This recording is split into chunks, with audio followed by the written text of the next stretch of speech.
Hi everybody, this is Kathleen Hinesley with Exploring Dimensions for All. Today I'm going to be reading Chapter 12 of my book, Welcome to Infinity, Exploring Ancient and Modern Techniques for Collaborating with Otherworldly Beings. Okay, so we're going to take on the subject of aliens and UFOs further. Chapter 12, Vibration and Otherworldly Travel, and this is going to be divided into parts 1 and 2. My 8-year-old daughter had brought up an intriguing point. She'd suggested that it might be possible for alien beings to alter their vibratory rate in order to travel in and out of our dimension. This would certainly provide one possible explanation for the rash of UFO sightings and alien encounter stories that are currently flooding the world media. Below is just a sample of such stories reported during the past decade, and this was a decade before the book was published. In 1991, 2 Russian fighter jets dispatched to check out a UFO sighting reportedly saw a UFO that was approximately 600 meters long. As the fighter planes approached, their weapon systems suddenly failed without explanation. And that's footnote 1, About.com Inc., quote, capital SHAITAN, space, capital MAZAR, end quote. So I believe that's pronounced Shaitan Mazar. www.ufos.about.com/library/weekly/AA081798.htm, and then in parentheses 21 October 2001 closed parentheses. In 1996, UFO sightings over Varginha, Brazil, were accompanied by stories of ground sightings of strange alien-like beings. One creature was reportedly described as having, quote, 3 large protrusions on its head, red eyes, thin arms, and short legs. And this is footnote 2, and it's About.com Inc., and I'll spell Varginha for you. It might be Varginha. And it's, quote, capital VARGINHA, end quote, www.ufos.about.com/library/weekly/AA10198.htm, parentheses 21 October 2001 closed parentheses. Chinese citizens reported over 3,000 UFO sightings in 1999 alone. The recent UFO activity has spawned plans for a special Chinese program dedicated to searching for signals from space. Footnote 3, About.com Inc., quote, Flight of Dragons, end quote, dateline 03/20/00, www.ufos.about.com/library/weekly/AA03200A.htm, parentheses 21 October 2001 close parentheses. On February 14, 2000, several Mexico City police officers observed a UFO hovering above the ground that was later seen by numerous others throughout the city.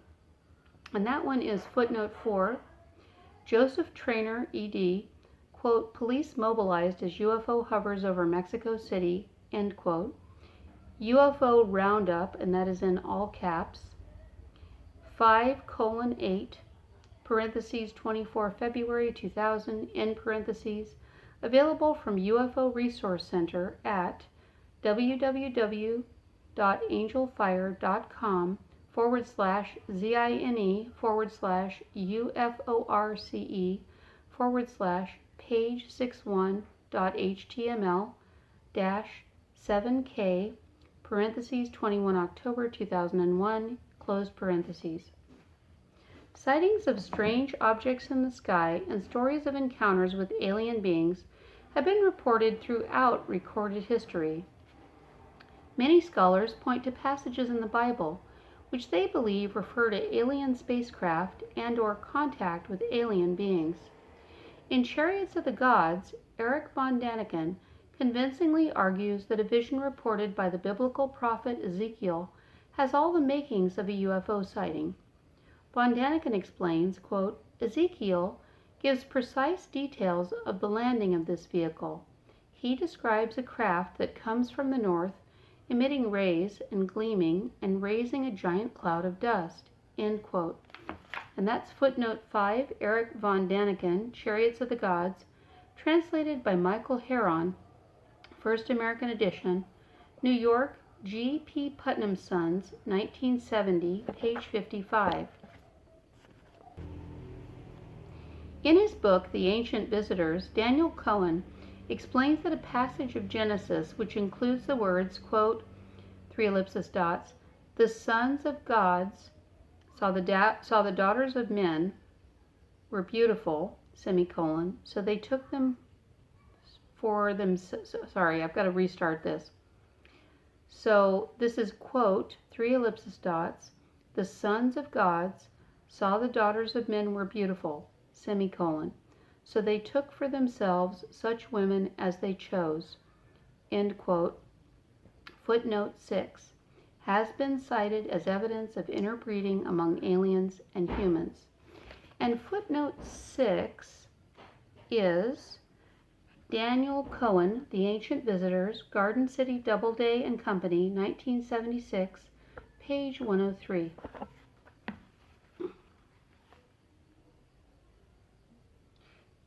Many scholars have suggested that the advanced knowledge of astronomy, architecture, and geography possessed by many of our ancestors may have been the product of contact with alien cultures. They point to early drawings, mythology, and literature, which they believe provides evidence of such contact. In Chariots of the Gods, von Daniken notes that images of, quote, figures in bulky suits with antennae on their heads, end quote, footnote 7, were created by primitive peoples. And footnote 7 is von Daniken, Chariots of the Gods, page 50. And in the Cyrus mystery, Robert Temple suggests that the Dogon people of West Africa may have obtained their advanced understanding of astronomy from an alien race of beings. He explains that the Dogon were aware of both the existence and the orbital pattern of Sirius B, a star that cannot be seen with the naked eye. Quote, they admit that it is invisible, comma, quote, Temple explains, quote, how then do they know it exists? End quote. Footnote 8. And footnote 8 is Robert K. G. Temple, The Cyrus Mystery, Rochester Destiny Books, 1987, page 20. The legends of many native peoples, such as the Urui Wau in Brazil, and I'm going to spell that for you. It's capital U-R-U dash E, capital W, A-U dash capital W, A-U, in Brazil, and that's footnote 9, describe the arrival of beings from the sky and the help they rendered. Footnote 9 is Johnny Mack, M.D., Passport to the Cosmos, Human Transformation and Alien Encounters. New York, Three Rivers Press, 1999, page 169.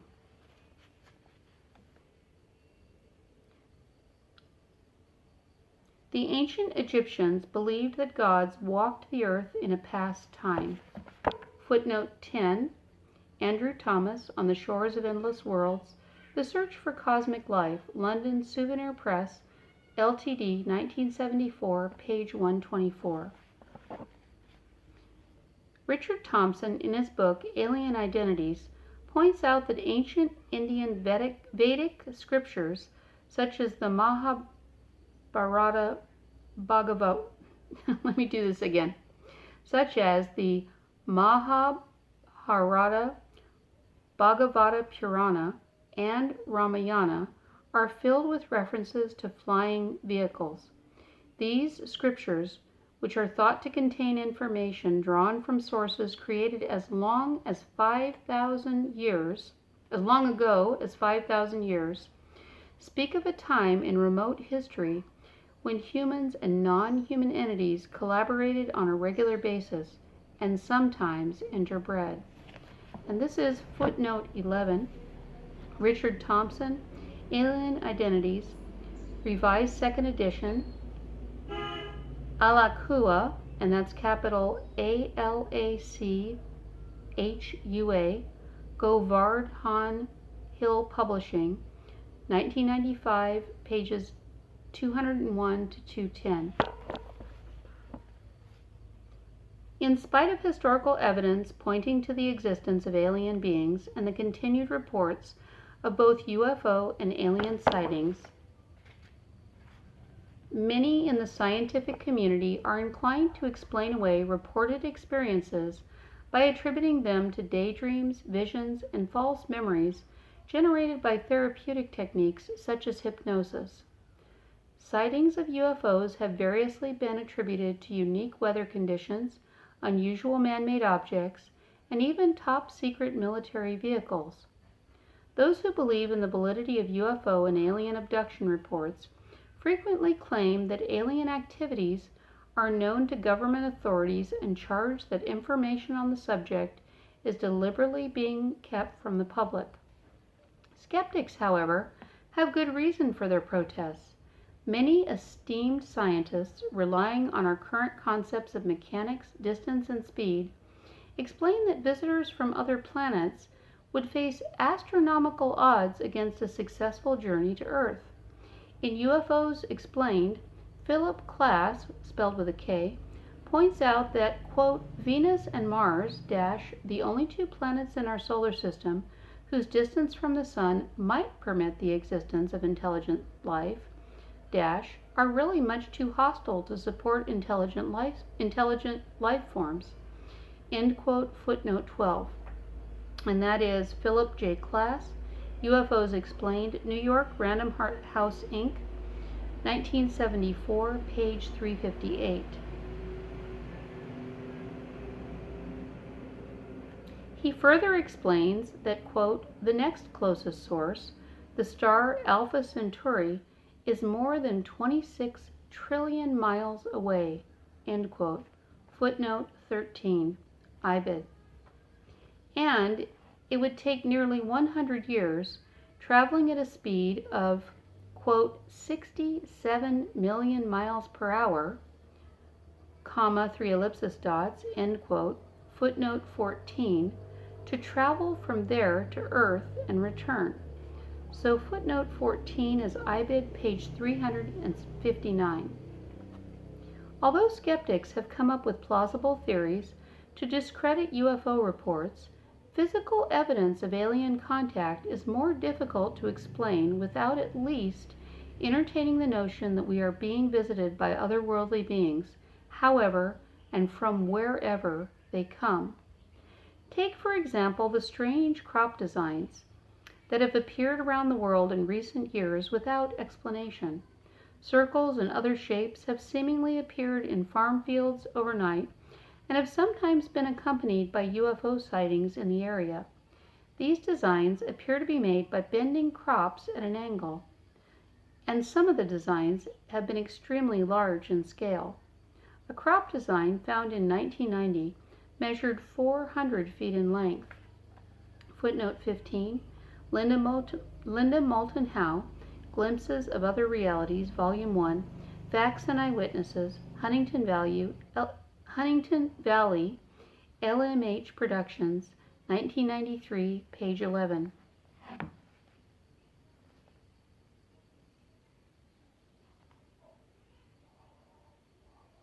So let's see that. Footnote is there. Okay. Then there are the cattle mutilations that have been reported by farmers across America since the 19th century. Approximately 7,000 cases of mutilated cattle were reported across the United States in the 1970s. And this is footnote 16, Alan Watts, UFO Visitation, London, Blandford, 1996, page 185. And then many cases are strangely similar. Some of the cattle found dead have apparently had their organs extracted through extremely small incisions. There has often been little or no blood at the scene, relative to the damage done, and many cases have occurred in conjunction with UFO sightings in the area. This is footnote 17, IBID, pages 184 to 185. Other physical evidence would also seem to support the authenticity of alien abduction claims. Thousands of people without any prior history of mental illness have come forward in recent years with reports of being abducted by aliens.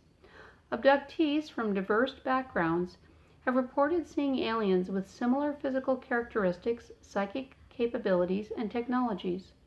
Reports of medical examinations aboard spaceships are widespread, as is the sighting of infants and children who appear to be half alien and half human. Implements have been discovered and surgically removed from the bodies of some who have reportedly been abducted by aliens. In Passport to the Cosmos, Dr. John Mack, a psychiatrist who has investigated over 100 abduction cases, explains that, quote, experiencers sometimes report that during the abduction, implants are inserted under the skin into one or another orifice, 4 ellipsis dots. Several of these have been recovered surgically and analyzed. End quote, footnote 18. And footnote 18 is Mac, Passport to the Cosmos, page 15. The sheer number of reports in conjunction with unexplainable physical evidence leads me to suspect that we are in fact experiencing a wave of contact with beings who do not originate from the planet Earth, or at least not from this dimension. If our current knowledge of physics makes the frequent and continuous arrival of beings from other planets a near impossibility, it would seem reasonable, given the evidence, to call for a reevaluation of our current concepts. What if alien beings are, as my daughter suggested, somehow able to transcend the barriers of time and space by altering their vibratory rate? What if they come from vibratory realms so different in frequency from our own as to render them invisible? Could some of these alien beings come not from other planets, but from other dimensions coexistent with our own? Might some originate from dimensions where life is lived at a different frequency level? Abductee reports cited by Dr. Mack suggest that this may in fact be a possibility. All right, so that's the end of part 1 of chapter 12, and I'll continue with part 2 shortly. Thank you for watching. Please give this a thumbs up if you liked it, and please have a nice day. Take care. Bye-bye.